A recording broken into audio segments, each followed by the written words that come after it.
Сәлем баршаңызға, Бибінұрдың каналына қош келдіңіздер.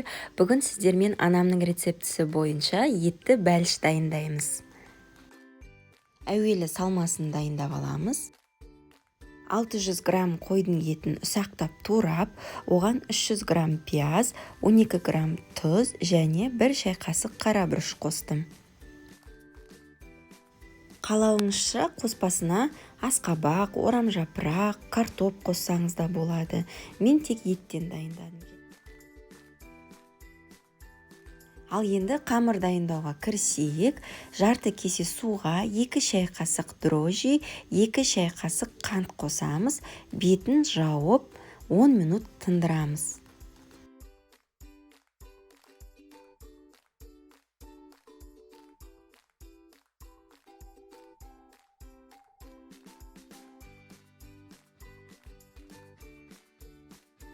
Ашытқымыз шапқы болып көтеріліп оянады. Сол кезде біз сары майымызды ерітіп қосамыз. Жұмыртқаны қосамыз және сүтті құйып араластырамыз.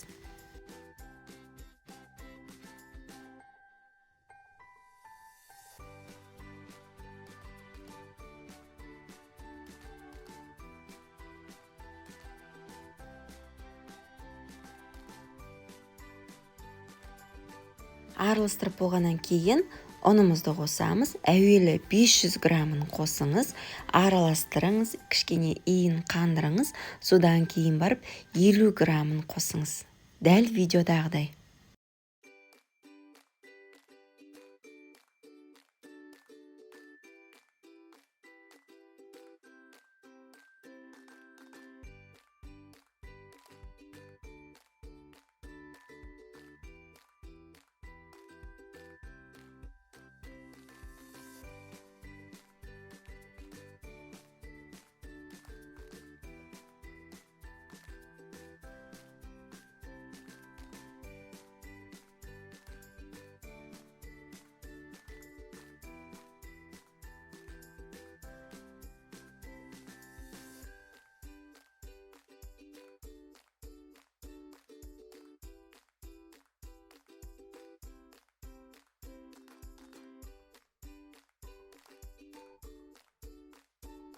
Видеодан көріп тұрғандарыңыздай өте жұмсақ қамыр пайда болады.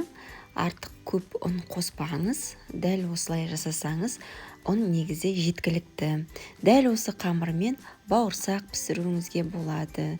Түрлі салманмен пирогтар пісірсеңіз өте дәмді шығады.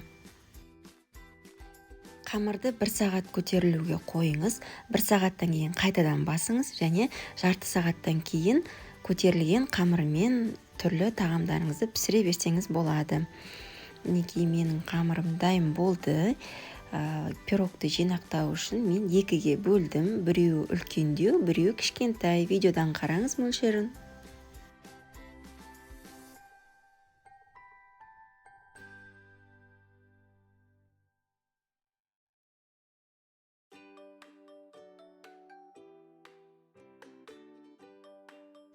Менің табамның диаметрі 28 сантиметр.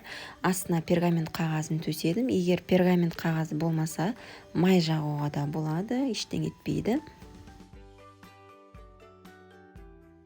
Салмаңызды тағы бір мәрте араластырып жіберіңіз. Біркелкі етіп жайғастырыңыз.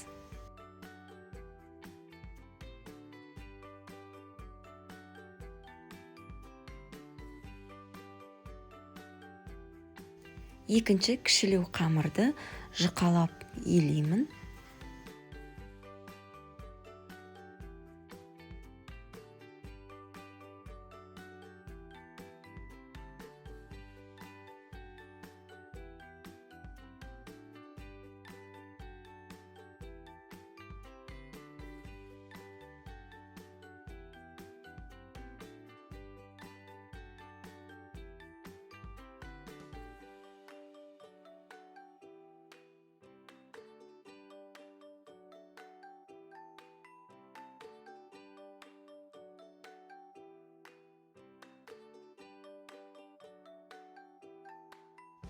ортаңғы жерінен бу шығатындай пышақпен кесіп жіберемін.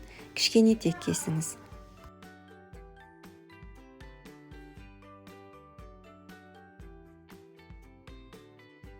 Сіздерге қалай түйгенім көрнекті болу үшін видеоны жылдамдатпадым.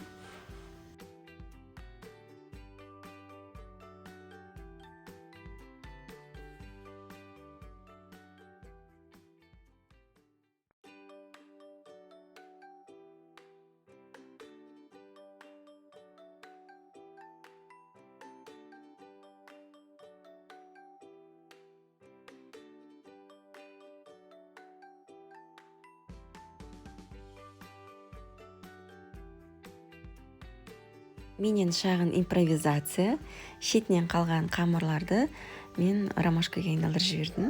Қараңыздар. Бәлішімізді әсемдеп болсақ, бетіне жұмыртқаның сарысын жағып, духовкада 180 градуста 40 минут пісіреміз. Сіз өзіңіздің духовкаңызға қараңыз. Осымен біздің хош иісті, өте дәмді бәлішіміз дайын. Анам әдетте дайын болған бәліштің бетіне кішкене ғана сары майды ертіп жағатын. Сіз де солай жасап көріңіз. Менің инстаграм парақшам Бибінұр Хамитқызы, тіркеліп, қызықты сторис көрсеңіздер болады. Каналға тіркелуді ұмытпаңыздар. Сұрақтарыңыз болса, комментарийге қалдырсаңыздар, мен жауап беруге тырысамын. Сау болыңыздар.